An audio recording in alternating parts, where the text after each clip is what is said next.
I'm interested by the Graves ban. Like, we saw Renegades play it yesterday, and he is still really strong with Warlord's Bloodlust, but I'm not sure how much Nocturnal and Zergoth are still playing that Graves. Plex does really like playing Graves, I know that. And talking to Nutri yesterday, he actually said Graves is really rising to power once again, simply because you can flex him. He's quite good in terms of he does well at dueling in the jungle. You can, you have good wave clear, you can jungle clear, sorry, you can make those aggressive invades if you want to, but also he can be flexed. You can put him in the top lane as well as the jungle, but if you really want to, you can put him on AD carry as well, and he brings that flexibility that a Nidalee and a Kindred doesn't necessarily bring.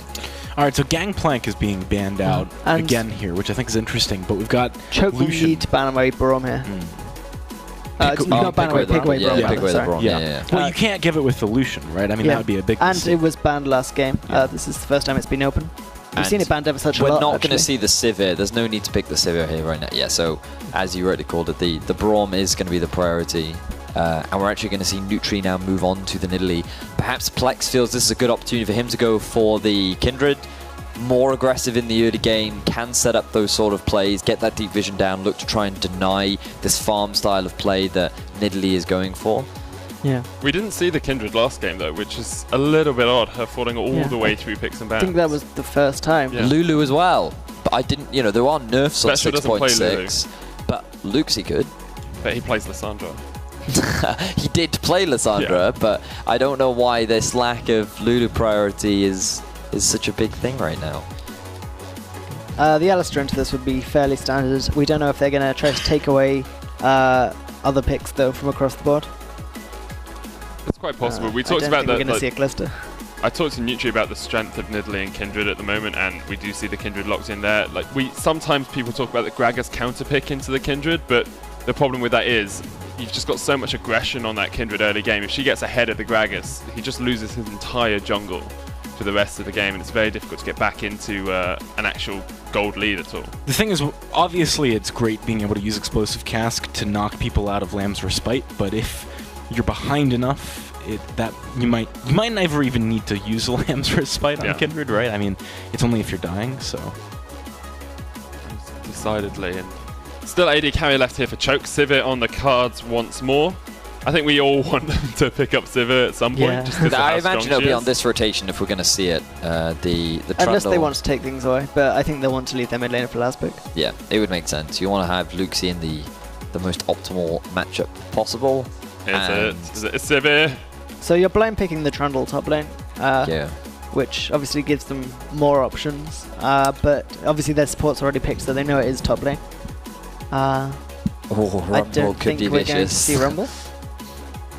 Rumble Lulu could actually I'm not going to trust Exertus. Exertus' hovers. But the thing about Choke is we now have a reliable engage in the form of Sivir, because you just pop that ultimate, you can run really fast. The Braum can follow up quite nicely. We talked about it yesterday, how while he's very good at disengaging, he is also great at following up, at setting up for those plays as well. All the engage in the world doesn't help you if your fight's weaker, though. Oh, there we go. I've seen my top laner for my team is completely swears by Ryze, actually. He still really likes Ryze and thinks he's really strong. Really strong, yeah. Played a lot in Korea. But you have to remember, over in Korea, they tend to have a metagame that extends quite long. They have very drawn-out games, so that Ryze is allowed to get to that point where he can really have a massive impact. But the blind pick Zed, very confident from Special again. They want to try and have the similar performance that Manlight had yesterday in their game against Choke. I do feel like this is maybe a little bit bold, though. They have no reliable frontline, or real frontline. I guess they have the Alistar to act somewhat, but it is dangerous. You have the Lance Respite too as a bit of extra defense, but you are going for a multi-threat composition here from Exertus. Well, TF is an interesting pick. TF gives them very strong options in their fights, and it basically won't give him a strong lane. I'm looking at but you're not playing around the lane if you're taking TF ever. You know, TF has a lot of bad matchups. I still think an Exhaust here would just be better. I mean, I would imagine he would take Exhaust here. Exhaust saves you from a lot of the all-ins from Special, and I think it's just... When you have a multi-threat, it's very good against Ryze as well. It's at least equally as good when you're trying to play the map game, right? Yeah. So... Yeah, I think Exertus are kind of channeling their inner Renegades here. They've got a 4-threat comp with the Alistar as sort of their one main tank, and Choke, a couple of tanks there with the Braum Trundle, but you really have to feel that if Luxie gets behind on this Twisted Fate, Special's just going to roll all over him. Yeah, and if Ryze is going to be picked, it's into Trundle. No real tank stats to steal away. Yeah. He can actually pressure Trundle quite hard. Actually, no, there is. Oh, phew. And okay, Zoko went for the Ignite. Yeah. That's okay. I think I think Choke would go for the lane swap if they're going to go for it, just to avoid that Trundle Ryze matchup. But I haven't personally ever seen the Trundle Ryze match. But I imagine goes so out of mana if he tries to pressure hard in the laning phase. Right. So yeah, that would make sense given that during the very early game, Ryze does have a couple mana issues. He will naturally. I imagine you still go for the tier into the rower sort of build. Swapping does keep him down though. Effectively, it stops him getting to his 2 items as early, which can be a big factor. It's often very effective for keeping top laners down. Rather than necessarily avoiding matchup. And you can put a lot of pressure on him when you have this Twisted Fate as well. So once he hits level 6, you can set up all kind of ganks to try and shut down this Ryze. It could be a lot. And you take Luxie away from the mid lane as well, so Special can't get overfed on that Zed. I think as well, Choke, if they go for a lane swap, they're kind of keeping Nocturnal Plex busy with having to do the things that a jungler needs to do in a lane swap. And Luxie, or Lucchesi rather, if he gets camped here, for example, it could be a bit of a problem for him. So I would go for the lane swap as Choke. What would you do, Vedius? Because they'll probably do the opposite thing. But Choke should go for the lane swap. No, they have the Sivir, good wave clear. It's pretty easy to take. It's a matter of how well they use the Rift Herald, though, because they said in the past when they were playing with Dandy Chap that they weren't great at playing around that Rift Herald. But Nutri can smite, so... Yeah, well, now that he can smite, but he also has great map presence and good macro control, which would suggest... You saw they actually did a really smart thing in the last game when Gakis had the lead and they started the rotation. They moved their bot lane up to the top. Nutri said, okay, let's take away the Rift Herald because that's going to be their objective. Yeah. As you have the AD carry pushing up the top lane, they'll send the jungle and support down to take the Rift Herald, and then they'll get a really easy shove up onto the top lane and maybe even go for the tier 3 in the top as well. So they denied that, which tells me that Nutri does know how to play around this Rift Herald, and they could use that to try and set up some plays around the map. It's something we don't see that often at this sort of level of play as well. People knowing how to use all of the objectives as effectively as you can, and it's about predicting what the other team's going to do, and then taking all of those advantages away from them before they can get to them. Yeah, and it's good to see Special on Zed, one of his signature champions. I think regardless of the draft, it's really advantageous to have him on something that he's really comfortable on. But on the other hand, TF can be hugely impactful if played right. We've seen both the top 2 teams putting a lot of respect on that pick, banning it away, I think, in every game we saw them play. So. I think... Well, sorry, I think there's a big just risk. About to get into the game, so I'm going to have to interrupt you, I'm afraid, AJ. But quick predictions from everyone for the second game. Choke or Exertus is going to take it? I think that Choke's going to take it. I'll just say the 2-0 for Exertus. I think Choke could, but I think Exertus are better. I'm going to say Choke are going to take it because Vedius has been wrong every step of the way thus far, but we're going to see who it is as we pass over to Munch and Excoundrel on the caster desk.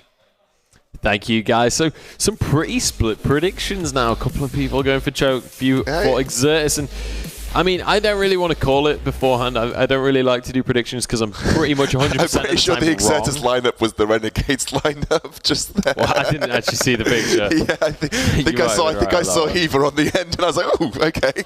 Amazing. Anyway, yeah, my name is Munchables. This is Kiernan, and we're getting into this second game of our 3rd and 4th place matchup between Exertus and Choke Gaming. Now, the first match has been absolutely insane. I mean, multiple times during playoffs, I've wanted to say this is the closest game we've had all season, but so many of these games are living up to the hype. We are onto the map, though. Let's hit Summoner's Rift here for Exertus versus Choke. Game 2.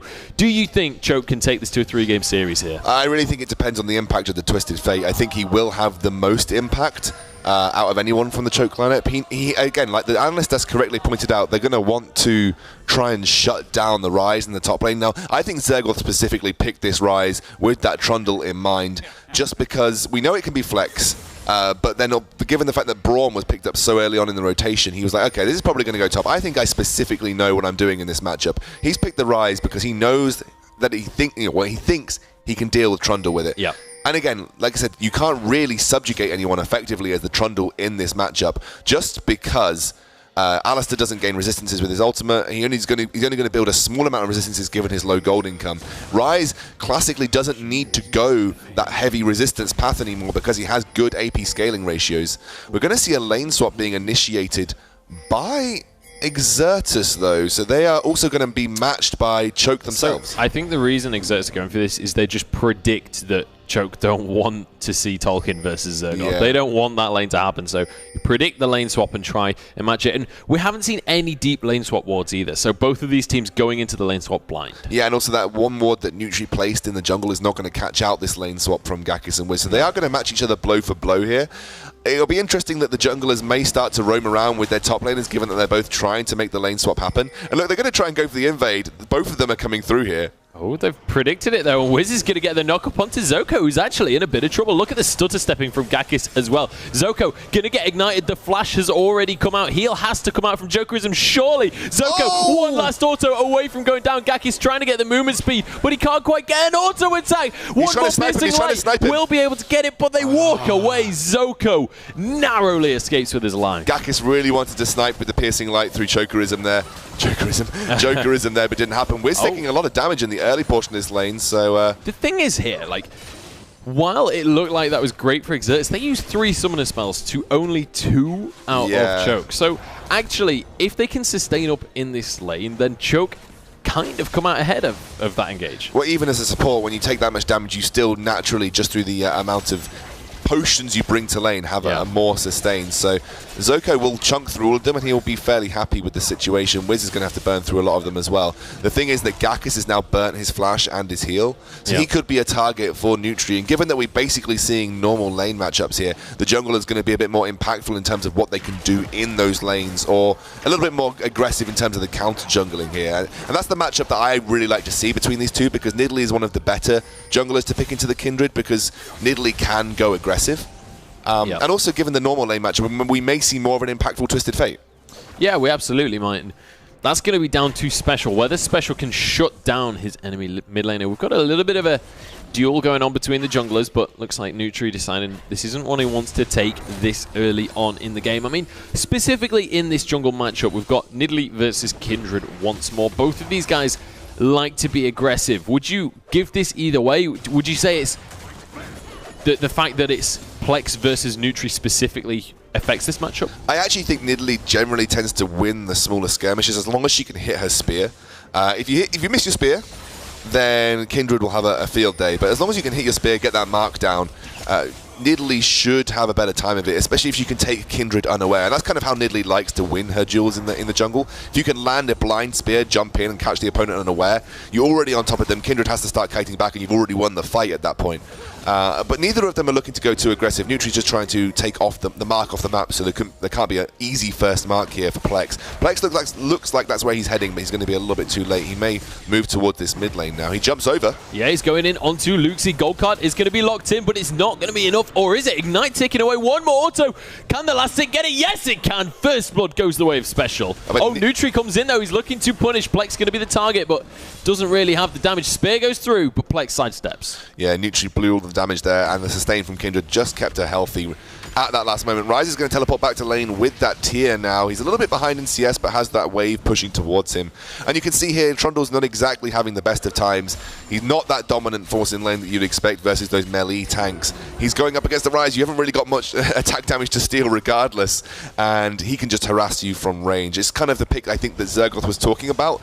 You know, he said he had some pocket picks up his sleeve. This is one of them that I think was his idea. He was thinking, I know what to pick into the Trundle, because it's the first time we've seen him pick out the Ryze. You can see he's going for it. Here we go. The all-in is going to come out, and Tolkien is in a lot of trouble. One more Q will be enough. Is he going to flash for this one? He is. The Rune Prism comes out, and that is a solo kill coming out from Zergoth. And his pick is working out fantastically. We told you he had this pocket pick. He told us he had this pocket pick, and it seems to be working to no end at this point in time. And I've got to say, Exertus is very good to read that lane swap, because I think they knew Choke were probably going to be seeking it. I've got to say, I was talking to Zergoth, and he was saying he feels like he's the most underestimated top laner in this tournament, and honestly, across these 2 days, he has proven that to me. Yeah, he's definitely been a huge force in Exertus.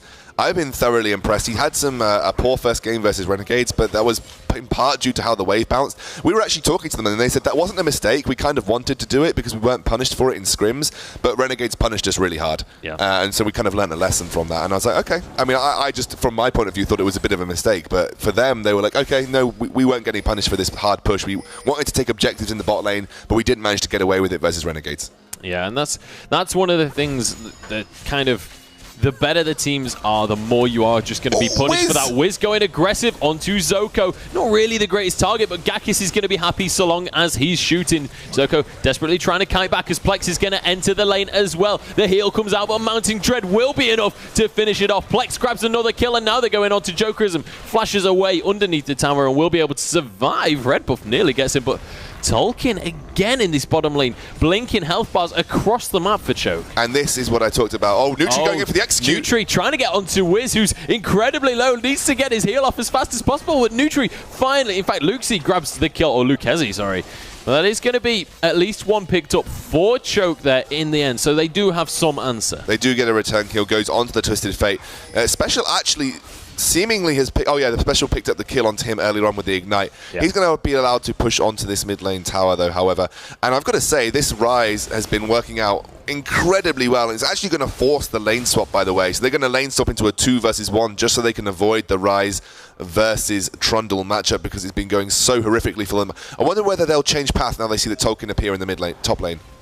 That is going to be the question, whether they do reactively play like that or whether they choose to just kind of stick to their guns. Yeah, you can see he's now reacting. He's going to head towards the top lane, and both Gakis and Wiz are going to head back down towards that bot lane. But this is how scared that Choke have become of Zergoth on this Rise. And again, me and you were talking about it during Champs Day. We're pretty sure he's picked this specifically for the Trundle. Yeah. And it turns out, yes, he has. Yeah, and it's an absolutely fantastic matchup for him. He's doing a stellar job so far up in that top lane. He's got a nice hefty minion wave to soak up there as well, so he's going to be happy with that one. And immediately, actually, we see Tolkien looking to try and recall and find a different lane swap. Just wasting more and more time for them, though. Every time that they have to back and turn around, they're just doing it over and over again. Yeah. This is when you're classically... Immediately, 12 minions are lost here. Because they're going to be able to shove that under tower now on both the top and bottom lane. Exactly, and every time you back, you just lose pressure on your turrets. This is just... They are far too scared to allow Tolkien to go 1 versus 1 versus the Rise. They really want to try and shut him down. And given that they just backed, they must know that this is happening, because they'll see within just a minute. Tolkien now in this bot lane, he has got Subjugate, but he could be a dive target here. Where is level 6? Yeah, the thing is, yes, you've got Subjugate, but like, that's not actually that useful if you don't have anyone to subjugate. Here we go, they're going for the dive onto Tolkien. Mountain Dread will chunk him down, and Gakis grabs his first kill of the game. I want to be completely honest here. What makes you think putting Trundle into a 2 versus 1 with an Alistair is going to be any better than putting him into a 1 versus 1 with the Rise? He's just going to get dived because he's so far behind right now. Yeah, absolutely is. And this is going to be the bottom lane tier 1 tower going the way of Exertus right now. Choke looking to answer up in this top lane. Zergoth, don't know if he can contest this one. Looks like he is going to go for it in the end. Does have that ultimate to break that minion wave and deny the siege, but it looks like he's actually decided to back away, and this might be an opportunity to take the tower. Yeah, so Choke's main goal here is to try and shut down the Rise. They kind of know that Tolkien's just too far behind now, so going to lose the Dragon for their efforts. That's going to give some stacks towards Nocturnal Plex's Devourer. That's 5 stacks, very important. It was something that we saw Nocturnal Plex struggle with when he played Kindred versus the Renegades. He just wasn't able to get the stacks because of how aggressive Impaler was, Maxwell was being on that Nidalee. Now he's got the stacks, he's going to start to get towards a Sated Devourer. And actually, the amount of attention this Rise has drawn has been incredibly poor for the Choke's game plan. And I think every time they're going to try and swap Tolkien away, but they can't keep doing it. Yeah. And they can't leave Tolkien in a 2 versus 1. It's going to be a long time before Tolkien becomes that useful right now. Rise nearly finished his Rod of Ages. He's taking minions very, very quickly at this point in time. I'm struggling... I guess I'm struggling to see how Choke dig themselves out of this. Yeah, absolutely. I mean, looking across the lanes, there are huge CS leads. I mean, 20 CS in that mid lane, about 10 CS up in the top lane, and 10 CS in that bottom lane as well. And that's not including the kills that have been coming out for these members of Choke. And you can see the gold lead, about 1,500 in total across the board in favor of Exertus. And the question is for me now, what do Exertus do to continue this pressure? Where do they go next with this? How do they continue to snowball this lead?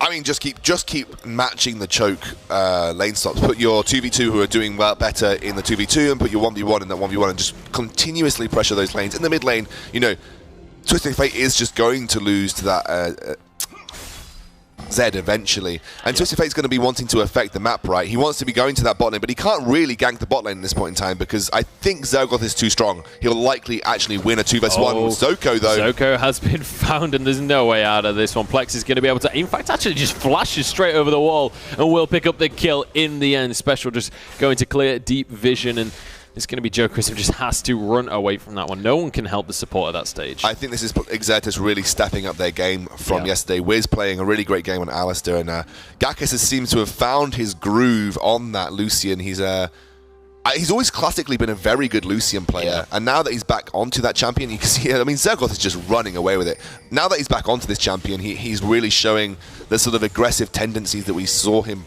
use in the last ESL Premiership Finals. Yeah, I mean, I think specifically with Gakis, yesterday felt sort of like a fall from grace, in my opinion.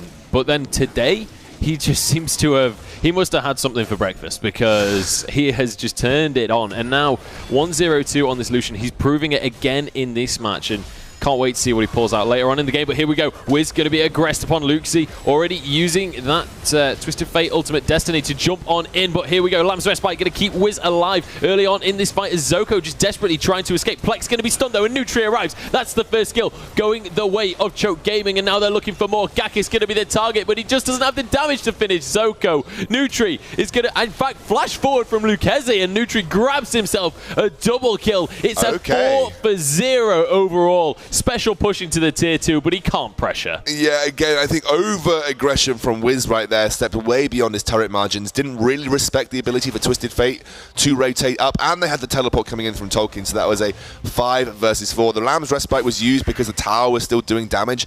Gakis had to focus a portion of his attention to take that tower down without trying to force his pressure onto killing someone. I think a little bit overstepping the boundaries there from Exertus, but they do get that mid lane turret for their efforts. I don't think they would have taken that trade though, given if they could do it back again. No, absolutely not.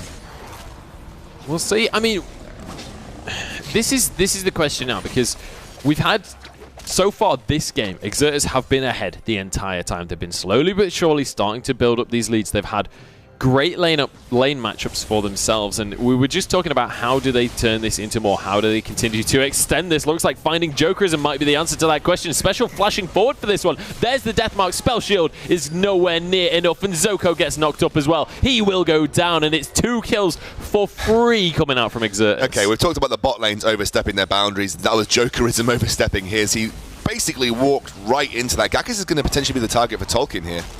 Yeah, I don't know if Tolkien can actually finish off a kill here. Oh, I say that. Pillar of Ice is going to come out, and Tolkien looking to go for the dive. Gakis, you've got to get the damage out if you can, and he will do so. Last auto attack keeps him alive. I think one more chomp might have been enough lifesteal to seal the deal. I think Gakis played that really well. He let the turret do the work for him without turning to make a stutter step auto attack. That stutter step probably would have given Trundle the opportunity to catch up with him. If he was continuously looking to attack move, he didn't. Yep. He let the tower do the work for him, and when he knew he could turn to get the execute with the attack move, he did, and that was a really nice play from Gakis. Yeah, it certainly was, and Tolkien gonna go down. That's his 3rd death of the game so far, so really not having a good time of it so far in this matchup, but Gakis certainly is, and in fact we've got multiple... We talked about how this, or the analyst desk talked about how this is another one of those 4-threat compositions, and there isn't a single threat that doesn't feel like it's already ramping up right now. Yeah, I mean, Zed hadn't done too much in terms of his laning phase because Twisted Fate and Lucchese had been kind of all over the map, being very safe, already picked up that Seeker's Arm Guard, delayed his Rod of Ages for it. But then the overstep from Jokerism just showed how much damage he'd managed to accrue with that Ghost Blade as well. And he just, you know, Zed can farm up a Storm and still have a huge impact in the mid game. The thing about Zed is you kind of need to have an impact in the mid or early game because you do fall off towards the later stages unless you're going into a split push role. And Special just saw his opportunity and said, okay, I don't really mind about the severe Spell Shield. I'm just going to continuously apply pressure, force him to flash, and then I'll Spell Shield literally for the gap close and finish him off with the auto attacks. And this definitely feels like, you just mentioned Zed can be super strong in a split push scenario. Split push, like 1-3-1, definitely feels like something that this composition would be fantastic for. You've got Zergoth, who realistically no one can go 1v1 comfortably. And then you've got Special as well, who's more than happy to solo kill Twisted Fate, more than happy to go in onto Jokerism. So it kind of has to be Tolkien going up against Special. So at that point, who goes against Zergoth? And I think no one can go against Zergoth. Maybe you could put Twisted Fate against him because there isn't really I guess you've got the sort of no range discrepancy between the two, and every time that Zergoth could move in to go for a trade, you can always just have the gold card and retreat. So I guess you can put Lucchesi up against him, but then you kind of lose his ability to pressure the map completely. You do like to keep him in a favourable position for his ultimate. Yeah. And also there isn't really much disengage apart from Ped's ultimate and I guess the Sivir ultimate. If you get a flash engage from Wiz and he can knock someone back, then they're going to really suffer versus Gakis and Nocturnal Plex, the damage that they can output. So I think you have to be careful going into match the 1-3-1 from Exertus this game, if that is where they choose to go. And given the fact that Zed is now in the bot lane and Ryze probably hanging around that top, that looks the way that it is going to be going here. And with a Zed, you generally always tend to get some sort of 1-3-1 split push. Yeah, you absolutely do. And looks like Dragon is going to be the call coming out from Exertus, looking for any means that they can use to just extend this lead in their favor. And now it looks like this split push is going to be the way. Only going for a 4-1 though right now. Zergoth sticking with the rest of his gang. Tolkien getting absolutely chunked out in that bottom lane by Special, who is doing a phenomenal job to just keep on layering on this pressure. Trundle does feel kind of semi-useless in this game because, again, you do usually pick him up as a counter pick. And Exertus have played around that very well. Trundle himself is a good champion, but he realistically, you'd like him to have a target for that subjugate that makes that subjugate work to its full effectiveness. It's just not happening for him this game. Again, like we said, the Ryze specifically picked in so that he's not really got anyone to steal resistances from. And this quadruple threat will always provide, I guess, a lot of thinking for Choke about who they want to even focus in this team fight. And you can see an early QSS picked up here, by the way. Double whammy QSS. Me and Vedius were talking about this yesterday. Picking up a QSS on a top lane is an interesting prospect versus the Trundle because it might not be worth it solely for the subjugate early on. But given that you've got the Twisted Fate gold card as well, it actually kind of makes more sense to pick it up for the double whammy and makes the gold worth investing, especially because then you also give yourself a bit of magic resistance. Given the fact that he thinks he may even also be going up against Twisted Fate in this 1-3-1 that it looks like Exertus are looking to employ. Yeah. And as well, it's for the concussive blows that will come out from Zoko. That is a significant impact during the team fights later on. So definitely a worthy purchase, I feel. And here we go with 3 people coming up to this top lane for Exertus. Maybe looking to make a pick here onto Jokerism if they can find him. Zergoth going to be the first man to step. He's going to bait them in. He's going to bait them in.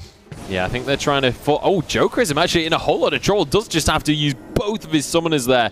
And now, are they going to try and punish Zoko? Going to be the target. Glacial Fissure hits onto 2. But they can't really do anything with that one. And in the end, it's going to be Lucchesi just using his destiny to get to the mid lane. Yeah, Gakis was pushing up that mid lane. Probably could have rotated up to that top. I do feel like the Exertus are walking that thin line about not respecting the Twisted Fate ultimate, though. They do seem to be looking to set up very aggressive plays and then not realizing that actually Twisted Fate can make his way to aid the team very, very quickly. Well, right now, Destiny is going to be on cooldown, so that's not a factor for them just at the moment. They've got another sort of 60 seconds to play with. And we'll see what they're going to be able to do with that one. Special still continuing to split push, but Zergoth has been found in this jungle. Great knock-up. 3-man knock-up comes out from Wiz, and that surely secures the kill onto Zoko. Flashes away, but Red Buff is taking Jokerism on this front line. But here we go. Tolkien has teleported on in. Subjugate comes out, but it's not enough. Lamb's Respite keeping everybody alive. Tolkien flashing away, but it's going to be Zoko, the first one to fall. And look at this. Suddenly, triple kill comes out from Gakis. There's a Razor Shuriken to finish off the fight, and it is going to be an ace going the way of Exertus. And they pick up so much map pressure from that as well. That was a really nicely timed Kindred ultimate as well, because the Subjugate had come down and everyone was stuck in it. And everyone then committed, right? Because everyone from the side of Exertus was very low. So Choke thought, oh, we can actually turn this around. Nidalee jumps in, and you get everyone else sort of follow up into this Kindred ultimate. But Ryze has got that shield. He baited in Lucchesi, who actually got knocked towards his own team.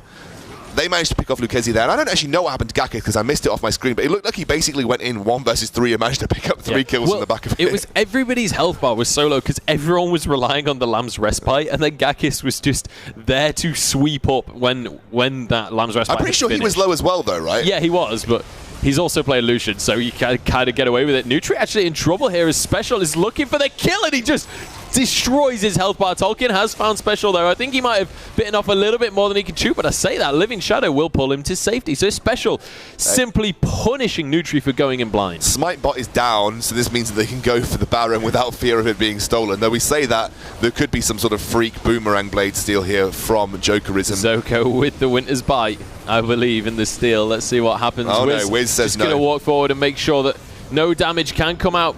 Maybe a little bit too far forward, but it is, I mean, it denies the steal, and that's the important thing. Wiz has to use his ultimate, but I think that's a pretty worthy trade. I love how they think, okay, we've literally taken out the only person that can stop us Baroning in the form of Nutri, and let's just go for it. And then, they get it for absolute scot-free. Nutri is the king of the Baron steals, and once he's down, it's very difficult to say no to going for that Baron. But yeah, they're going to take it. They're going to try and push onto this mid lane and inhibit the turret. I think the wave clear is pretty poor against these Baron minions. Double AD carry as well. Look at the speed that they can take down these towers, and now they're onto the inhibitor. Nutri has respawned right now, and Special is nowhere near. This is the opportunity. Wiz will get taken down. Jokerism picks that first kill of the game up for himself. But here we go. Destiny comes into play. Luxie going to be jumping straight in. The Lamb's Respite is going to keep them alive for a little while, but it's not looking great for Zergoth and Plex, both of whom drop. And that is going to be a good pickup for Choke, but they did lose an inhibitor tower. But they saved their inhibitor. That's a pretty key part of that. Gakis now going to go to base. Special going to continue his split push, and this has kind of been a factor here. They do overextend with the fact that Special doesn't have that teleport, and Tolkien does, and also rotated very, very nicely there. And Choke should be able to get some gold back on the board from, again, an over-aggressive play from the Exertus lineup. Gakis, though, he is here, and he's doing a lot of damage. That was just the Light Slinger passive onto Jokerism. It was like half of his HP on a crit. Gakis is still not done. He's looking for more Jokerism, trying to escape, and he's going for the 2v1. Deathmark onto Nutri now as they're looking to turn this into more. Special grabs the solo kill once again, and Gakis jumps forward. The 2 versus 4 is happening before my eyes. Gakis jumps forward. Luxie is going to go down. Both of the carries get a double kill. What did I just witness? This is Gakis once again stepping up to the plate for Exertus. The calculated aggression is Special, and him carrying the rest of Exertus on their backs right now. Special 6-0-3, Gakis 7-1-5. These guys have been MVPs for Exertus this game, and they get the inhibitor off the back of it as well. They turned what looked like to be a very promising situation for Choke. That was ridiculous. They literally, it wasn't even like a 2v4 where they just clean up after a fight. They literally just walked into the jungle and just challenged Choke, and Choke could not live up to the challenge right there. I think this is the Exertus that they would have wanted to see yesterday versus the Renegades. They've all been playing incredibly well. Even Plex has been having a pretty solid game this game. Nutri has been matching him, but he's had the impact that he's needed to have. He's controlled the global objectives very well, even managed to get the Baron with Nutri not on the field. So what more can you ask? And Tolkien now, his Subjugate goes down onto Rise, he uses the QSS, but the rest of the team is there. Yeah, I think, wow, actually, we're going to go for the dive there. Mind Dread does do a good chunk of damage. Still, the Baron in the hands of Exertus, so they can continue this siege as long as they want. Culling comes out from Gakis, but it's going to be blocked by Zoko's Unbreakable. But that will be the tier 2 in the end going down. Huge minion wave up in that top lane to push with as well. If Zergoth chooses to maybe teleport up there just to force the tower later on. But it looks like the siege is going to be broken. But honestly, like, comparatively to yesterday, this is a completely different squad from Exertus. How much of this do you think is just a matter of yesterday they were against Renegades and they know Renegades are really good? I think a lot of it was nerves. I definitely think they played more reserved than we've usually come to expect from Exertus when they were playing up against the Renegades. I think they tried to treat them with a little bit more respect. Yeah. But like we said, it's the factor of turn the nameplates off, the nameplate theory. You just don't let them get to you based on their names. Here we go. No time for nameplates right now because the tower is going down and Jokerism drops with it. Zoko is going to be the next target, but look at this. Special is already godlike and he's looking for more kills as well. They're diving the Nexus right now. There's another kill for Gakis on the fountain. Double kill comes through for him. Should be able to finish off Tolkien as well. No way to get back onto that fountain. Another multi-kill happens into Gakis. Nope. They're going onto the fountain. What are you doing, Exertus? They're very happy to be doing this one right now. Nutri, I think, just got a quadra kill there just because people killed themselves. But Gakis is actually now on his own to try and end the game, and I think they can't actually end right now unless he can 1v1 Nutri, which he's looking to do. Jokerism is about to respawn, though. Gakis has certainly got his work cut out if he wants to end, and he's not going to be able to. Look at this. Jokerism going forwards, but he gets Gakis, what just happened? Gakis is going absolutely insane. Nutri just about survives. That should have been the end of the game for Exertus. I hope it doesn't come to bite them back in the butt, but I don't think it will. I want the reverse sweep now. Just the reverse sweep just from basically winning the game all the way to losing the series. And then, you know, it's a long goal deficit to make up, or a big goal deficit to make up for Choke, but definitely not unachievable with the composition that they have. You just need to make a good pick here and there. Twisted Fate works very well with the Sivir, as in you can Twisted Fate Sivir Ultimate and then Twisted Fate Gold card, lock someone up and get the pick. It kind of works in the same way that I guess Alistair would if you use it with the Sivir. But there's only one more turret for Exertus to push. They definitely have got all their pressure in the side lanes now from those inhibitors, or the mid lane and the side lane from those inhibitors. Yeah. Just need to push in that top lane. Hopefully they don't regret making those moves onto the fountain. Yeah, well, we'll have to wait and see on that one. Still got a long time on these inhibitors being down, so realistically, while it was a little bit silly, I don't think they're going to be punished too hard for it because there's still a lot of global pressure. Baron going to be spawning again in 1 minute and 15 seconds, and we'll see whether that's going to be a factor or whether the game will be over by that point because Special is pushing up in this mid lane and the rest of Exertus are heading towards this final inhibitor tower. Nutri going to get the death mark onto him, though. Special maybe has gone too deep for this one and will just be finished off. Cannot finish the kill onto Nutri. And actually, Choke could be looking good to win this fight now. Yeah, definitely without Special, who's been a huge damage threat. Went far too deep, got chain CC'd. Even the QSS wasn't able to save him, jumping back to that Living Shadow from the ultimate. I don't know how much pressure Exertus can put onto this turret now. I think they kind of have to wait for those side lanes to push in for them. But they are going to try and force this 4 versus 5. They know that they're going to have the pressure eventually. Twisted Fate ultimate has already been used, so he can't very quickly negotiate the map and make his way to this teamfight. Lucchesi steps up a little bit too far, takes a bit of damage from Nocturnal Plex for his troubles. And look at the amount of damage that Gakis is doing right now. Singular auto attacks chunking people for 1/5 of their health. Yeah, absolutely. I do think Exertus need to be careful how much they push for this. They need to make sure that they're using the pressure from the super minions in the other lanes because You do have Zergoth, though. With how kind of reckless they've been playing in the last few minutes, I'm really kind of worried that they're going to maybe just throw this one. Gakis takes a spear right there because he gets a stun onto Look at the Plex, pressure. The super minions are overwhelming the base, though. They're going to have to all go back to defend them. And it looks like the siege has been broken in the end. There's no minions to push with up in that top lane, but Baron has spawned, and Exertus can quite happily go over and grab that one for themselves. There's not really going to be an available answer for Choke on this one. Like, even if... I mean, Destiny's not even off cooldown to get the vision of it, so really no answer whatsoever. That's another Baron going the way of Exertus. Zergoth going to be heading back to base, but he has his teleport available. Pick up that Abyssal Scepter. Yeah, so I would expect the siege to begin in this mid lane. Again, Zergoth, in fact, just teleports up to the top lane so that there is pressure elsewhere. And I would thoroughly expect this inhibitor to be going down. Do you think this is a point in the game where Choke just need to force a fight just to stay in the game? They just have to go for it to stay in the game. I don't think they'll win, but it's definitely something that they need to do. You can't expect to lose all 3 inhibitors versus a Baron team and then your base survive with no Nexus towers. You have to force something. You have to make a flashy play. You have to try and get a pick.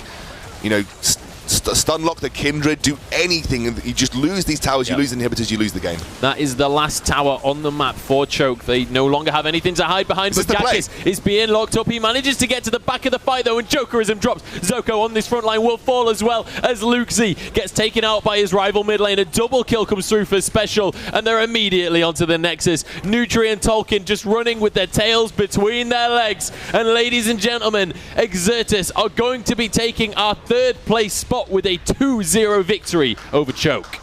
Well played, Exertus. I think Gakis really stepped up this series. This is the kind of Gakis that we've been wanting to see